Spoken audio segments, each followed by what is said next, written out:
We're at Monster Mopar Weekend in St. Louis, Missouri at Gateway Raceway. Strictly all Mopar show, nothing but Dodge and Plymouth, mainly a lot of muscle cars. Kevin and his son Adam brought a tricked-out Challenger that wowed everyone there. It's a 71 Dodge Challenger. It's a Hemi car. It's not originally a Hemi car.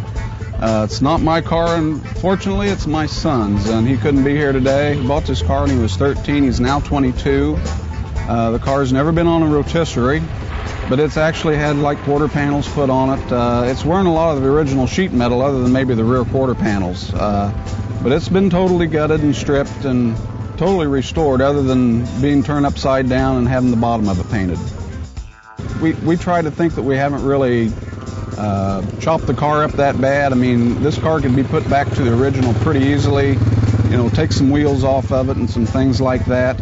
A lot of the modifications on this car were actually factory options back in '71, other than maybe the tires and the wheels. This Challenger is not just a pretty face, it's packing Hemi power under the hood. It was originally a 383 car. That's been removed and had a 426 Hemi put in it.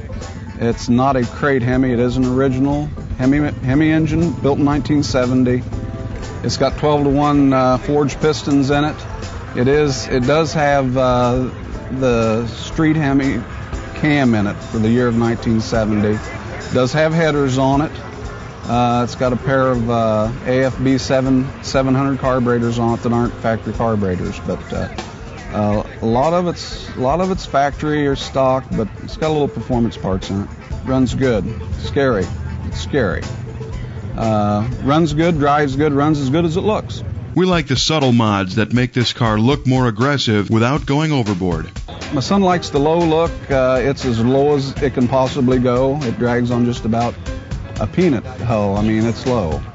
But that's the way he likes the look of the car. The brakes and suspension are pretty much all stock yet. In the future, he'd like to make it an all-wheel disc brake car, but that hasn't been done to it yet. Of course, the tires and wheels have been changed on. It's wearing a set of 17-inch Budnik wheels. It's not the original color. Color of this car was originally, I think, tawny gold. It's actually plum crazy purple. That's what they call it, plum crazy purple. It's had the differential change in the back end of it. The gears have been dropped to 355s.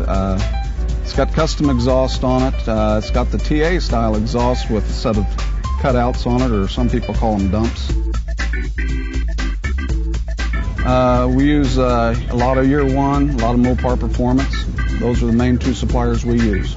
We've done all the work on this car ourselves, including the paint job and everything. Believe it or not, probably the biggest challenge was putting a headliner in the car. Everything else, you know, wasn't so bad. We come from a mechanical family, but I guess we need to work a little on our interior skills, maybe.